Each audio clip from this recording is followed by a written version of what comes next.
With car manufacturing plants shutting down across the world and huge restrictions on movement, these are strange times for the automotive industry.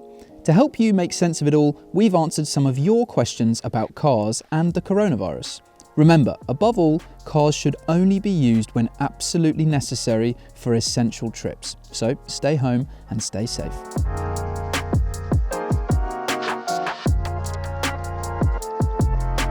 Well, the short answer is yes. If you do need to go out to buy food or medicine or to deliver essentials to a relative who is in a vulnerable group, using your car is better than travelling on public transport because you won't be in contact with other people until you get out of the car. So if you can't get food or medicine delivered and you don't have any COVID-19 symptoms, using your car for essential trips is actually a good idea. And to help key workers get around London, the congestion charge and ultra-low emission zones have been suspended. There are a few things you should do though. Before you get into your car, wash your hands thoroughly. If your car is shared by other family members, you should wipe down the door handles, steering wheel, gear stick, and all other frequently used controls, including the touchscreen. Do that with a cloth soaked in disinfectant or with disinfectant wipes if you have them. Remember that if you get out of the car, you should try not to touch surfaces and maintain a 2-metre gap between yourself and other people. So yes, it is safe to drive, but only if absolutely necessary. If you do have to use your car during the ongoing pandemic, then sooner or later you'll be faced with the prospect of filling it up with fuel. Either put on disposable gloves before you pick up the fuel pump or wrap paper towel around it. Throw these away in a bin as soon as you've finished filling up. When you're done, wipe down the fuel nozzle before replacing it. Similarly, wipe down any part of the fuel pump that you've touched. For example, a touchscreen where you've made your payment or the contactless card area. And definitely use those contactless services if you can, to avoid having to get near the cashier. The most important thing is to make sure that your hands are clean both before and after you've filled up. And while it might be tempting to only top up with a certain amount of fuel, it's actually better to just get a full tank if you can. Fuel prices have already dropped significantly due to plummeting oil prices, and they may well fall further as demand continues to recede. If you've got an electric car, then follow these same tips of keeping everything clean when getting a charge. If your car suffers a breakdown or gets a punctured tyre, at present you can still call out a breakdown service provider, who will either be able to repair your car or take it to a garage. Recovery services, including the AA and RAC, have said that they are still operating their call-out services and that their patrols are following government guidelines. In the event of a breakdown, anyone without any symptoms or who isn't self-isolating can contact their recovery operator in the usual way, by phone or via an app. If you do have symptoms, you should call and let the phone operator know straight away so that the necessary precautions can be taken while recovering your vehicle.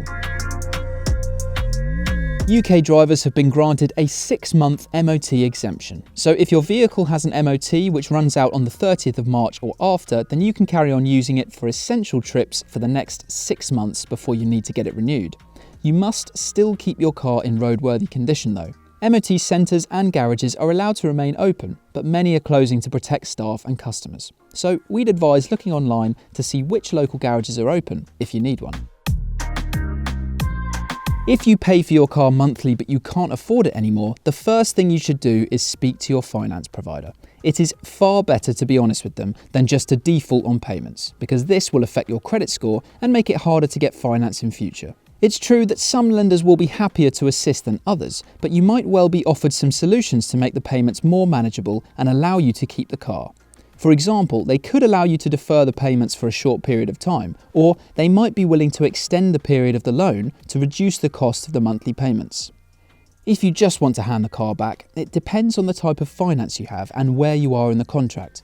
If your car is financed by personal contract purchase or hire purchase, you're allowed to hand it back to the finance company if you have already paid off 50% of the loan, including any interest and fees.